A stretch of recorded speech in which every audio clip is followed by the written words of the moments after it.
High, আমি উৎস। আপনাদের জন্য নিয়ে এসেছি বাংলাদেশের জনপ্রিয় মুভি তুফান। তুফান মুভিটা শুরু হয় শাকিব খানের ধামাকা সিন দিয়ে। সালটা ১৯৯০। আমরা দেখতে পাই শাকিব খান একটি পার্টিতে বসে লাল পানি খাচ্ছে। সেখানে মূলত রাজনৈতিক নেতাদের মধ্যে সামনে নির্বাচন নিয়ে কথা হচ্ছিল। তখন তুফান বলে উঠে, আমার প্ল্যান অনুযায়ী কাজ করো, কনফার্ম সবাই পাস। সবাই থমকে উঠে। লাবলু সাহেব বলে, এই তুই কেরারে জীবনে কয়রা মার্ডার করেছিস? বেশি হলে ৫টা, ১০টা, ২০টা, ওইখানে সবাই কম হলেও ৫০টা মার্ডার করেছে। এখানে উপস্থিত মহিলা, এই তুমি কার সামনে কথা বলছ, আবার সিগারেটও খাচ্ছ?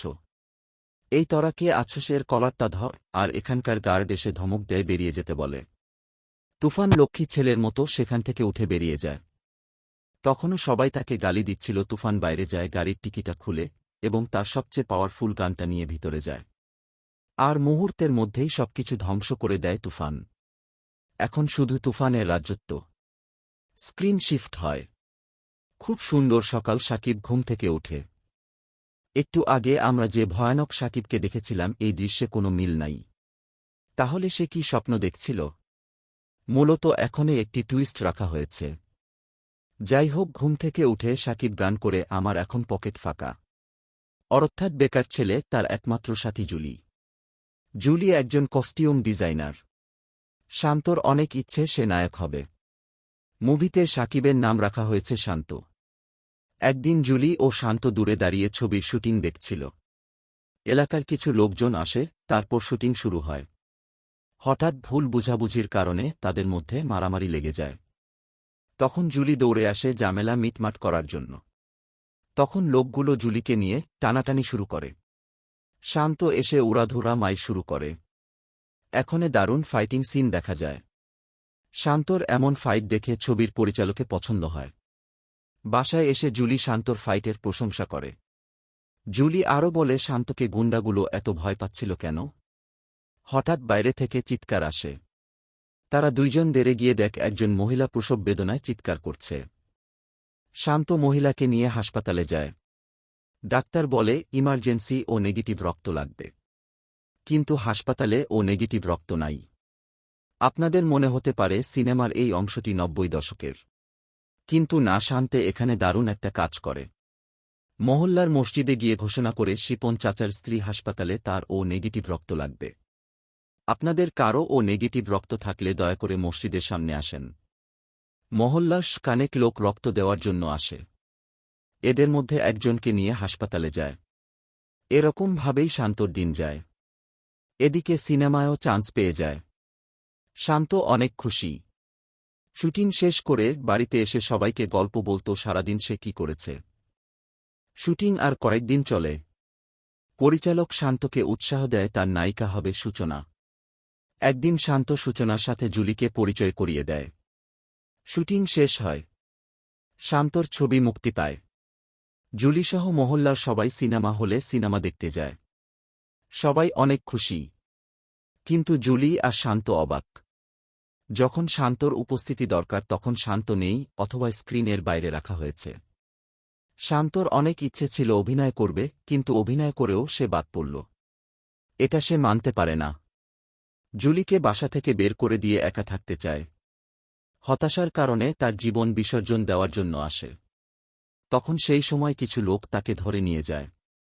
শান্ত তখন তাদেরকে বলে ছেড়ে দেওয়ার জন্য। তাকে নিয়ে যাওয়া হয় অজানা এক জায়গায়, যেখানে যেতে যেতে অনেক চেকপোস্ট পাড়ি দিতে হয়। অন্যদিকে আরেকজন জানতে চায়, তুফানকে মারতে চেয়েছিল। স্বীকার না করলে ১০ মাথা, আর স্বীকার করলে ১ মাথা। একজন স্বীকার করে নেয়, সেই এই কন্ট্রাক্টটি নিয়েছিল। এরপর সামনে আসে তুফান। বন্দুক হাতে নিলেও সেটা রেখে বড় একটা হাতুড়ি নেয় হাতে। এক হাতুড়ি দিয়ে তাকে আঘাত করে। সেই দৃশ্য দেখে মনে হয় তুফান আসলে মানুষও নয়, পশুও নয়, জেনে একটা রাক্ষস। এর মধ্যে নিয়ে আসা হয় শান্তকে। তুফান আর শান্ত আসলে দুইজন দুই চরিত্র, কিন্তু চেহারায় হুবহু মিল। এরপর তুফান শান্তকে বলে, অনেকদিন যাবৎ শুনেছি এখানে আমার একজন দেখা যায় এখানে সেখানে। তাহলে ওইখানে কে? কোনো চর শত্রু নাকি সেটা আমার ভ্রম? তারপর সূচনা ও আমাকে একথা বলেছিল। আমার মতো নাকি দেখা গিয়েছে অভিনেতা? কিন্তু আমার সিনেমায় আমার চরিত্রে অভিনয় করবে তাকে যদি দর্শক আগেই দেখ ফেলে তাহলে সিনেমা তো প্লফ। সূচনা বলে শান্তকে এজন্যই তুমি আগের দৃশ্য তোমাকে দেখতে পাওনি। কারণ তুফানের জীবন নিয়ে তৈরি হচ্ছে এক সিনেমা। আর সেই সিনেমার হিরো তুমি। হিরো হওয়ার কথা শুনে শান্তর মনে আবার আশার আলো জাগে। তুফান বলে এই ঝাপসাটাকে দিয়ে হবে না। ওকে বিদায় করো। শুধুমাত্র তুফানের মতো চেহারা থাকলেই তুফান হওয়া যায় না। তুফানের মতো হতে হলে অ্যাটিটিউড লাগে, অ্যাকশন স্পিড লাগে, সব লাগে। তুফানের বাবাকে বলে, যদিও তার আসল বাবা নয় সে। এটারও একটা ঘটনা আছে। যাই হোক, তুফান বলে দুবাই থেকে সার্জারি করে তুফানের মতো চেহারা করে আনতে। শান্ত কাঁদতে কাঁদতে বলে, আমি পারব ভাই, আমাকে কেই একটা চান্স দেয় না। আমাকে কেবল সবাই বাদ দিয়ে দেয়। ভাই আমাকে একটা চান্স দেন। আমি অনেক ভালো অভিনয় করব ভাই। আমাকে 2 মাস সময় দেন। আমি আপনার মতো হয়ে দেখাব। তুফান রাজি হয় আর শান্তকে সময় দিয়ে চলে যায়। তুফান যাকে বাবা বলে তার নাম আব্দুল গনি শান্তকে বলে এই 2 মাস এই ডেরায় থাকতে হবে। বাহিরে যাওয়া যাবে না। যেহেতু তুফানের চরিত্রে অভিনয় করবে সেহেতু তুফানের সম্পর্কে শুরু থেকে শেষ পর্যন্ত জানতে হবে। গনি মিয়া তুফানের সম্পর্কে বলতে থাকে। তুফানের জন্মের সময়েই তার মা মারা যায়। তখন এক মহিলা বলে একটা রাক্ষস জন্ম দিয়েছে। জন্মের সময়েই তার মাকে খেয়ে ফেলেছে। গনি মিয়া বলতে থাকে এই গল্পটি এক প্রতিবাদী বাবার, একজন ভালো মানুষ থেকে কিলার হয়ে ওঠা এক অন্ধকার রাস্তার, যে রাস্তায় কেবল আগানো যায় কিন্তু পিছানো যায় না। জমি দখলের অত্যাচার আর চড়া সুদের প্রতিবাদে শুরু হয় এক আন্দোলন। অত্যাচারী শানের বিরুদ্ধে তুফানের বাবা প্রতিবাদ তুলে ধরে। শাহানাত সন্ত্রাস আর সব খারাপের প্রতীক। সে একদিন চলে আসে তুফানের বাবার কাছে, জানতে চায় তার গলার জোর কি বেশি হয়েছে।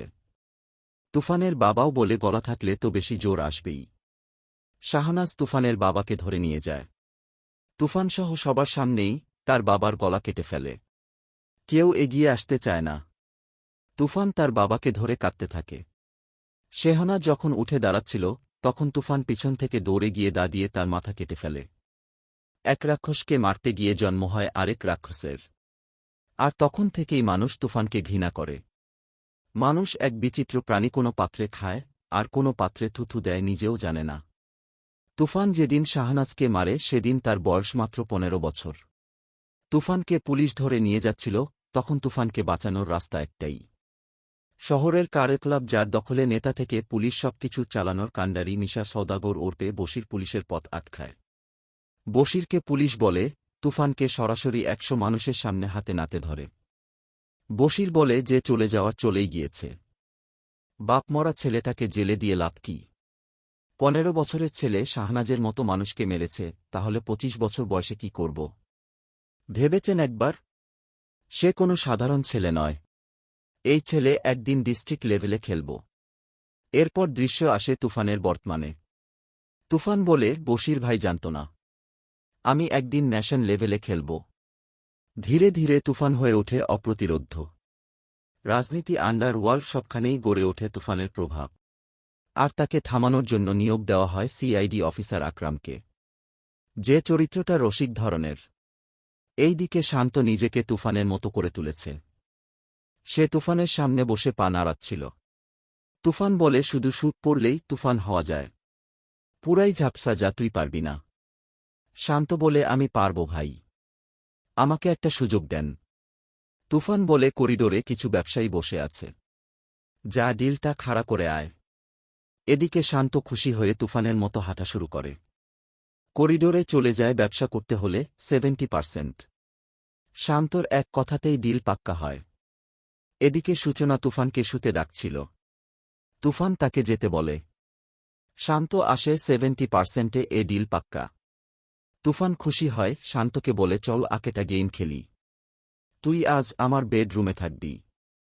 সূচনা যদি তরে না চিনতে পারে তাহলে তুই পাস। শান্ত যাওয়ার জন্য পা বাড়ায়। তুফান ডাক দিয়ে বলে, কোনো গাফলা টাবলা যেন করিস না, ওইটা কিন্তু আমার। শান্ত লজ্জা পায়। শান্ত বলে, আমি অভিনেতা ভাই। সূচনা যেতেই জড়িয়ে ধরে বলে, তুফান আজ অনেক হ্যান্ডসাম লাগছে। আর সেও রোমান্টিক মুডে আছে। এদিকে শান্ত সূচনাকে ছাড়াতে চায়। সে বলে আজ তার কোনো মুড নাই। কিন্তু সূচনা নাচুরবান্দা। তাকে ঠেলে দিয়ে সূচনা উপরে উঠে পড়ে। শান্ত একে একে তুফান সব ভরসা জিতে নেয়। তুফান শান্তকে বলে দুবাই যাবে। এই মিশনে জিততে পারলেই তোমার সিনেমার শুটিং শুরু।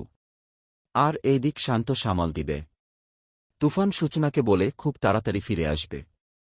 তারপর সে ও রওনা দেয়। দুইটা গাড়ি দুই দিকে যায়।